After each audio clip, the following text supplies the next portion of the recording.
In this section, we're going to cover the topic of supply, both supply for individual firms and for a market full of firms. So we're going to think about supply in a particular framework, and that framework is where firms take price as dictated by the market commodity businesses. So this is what we call a firm being a price taker, so they cannot change the price in the market. So what is a supply curve? So it's the quantity that will be supplied at a given price. So we write this as QS as a function of P. So as I said before, this can be defined for an individual firm, or we can define it for the market in total. So we call this the market supply. So this is just the sum of every firm in the market. We can represent this graphically. So recall that price equals marginal cost when market dictates price. So again, this is when the firm is a price taker.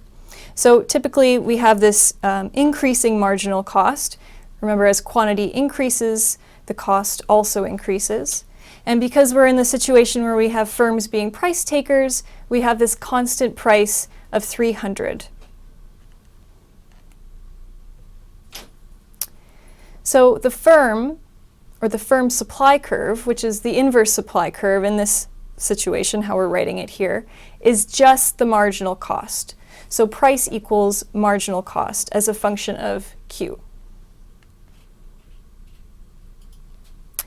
So we can sum this marginal cost curve up for every firm in the market, and that will give us the industry's marginal cost. So let's take a look at an example to kind of illustrate what I'm talking about here as we go from individual firms to the industry. So here we have firm 1 and firm 2, and we're given their total cost functions.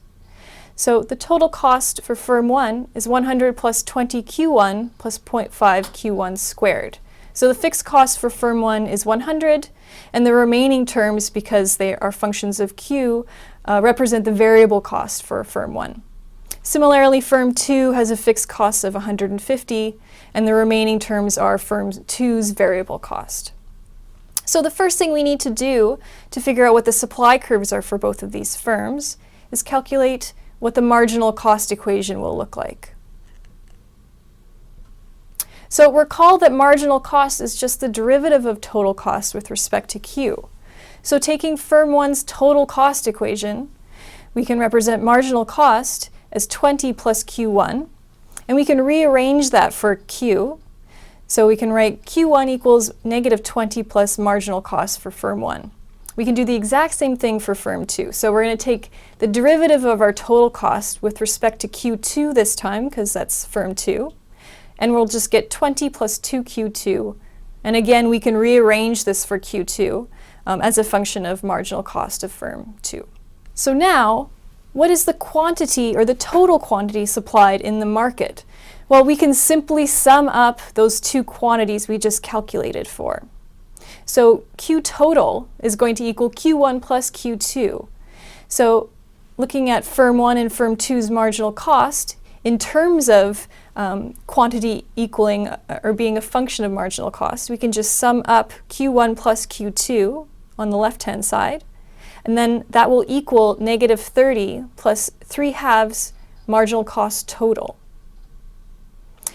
And also we can rewrite this in terms of Q total. So just taking marginal cost onto the left-hand side and writing in terms of total quantity. So it's sometimes easier to visualize this summation of these two firms' marginal cost curves by looking at their actual graphs. So if you look at the orange and the blue lines, those are representing the marginal costs of firm 1 and firm 2. And recall that we're summing up over the quantities, so we're summing up Q1 and Q2. So that's the same as horizontally summing for those quantities.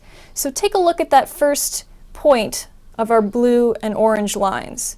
To get to that corresponding gray point, we're doing a horizontal sum from the orange to the blue.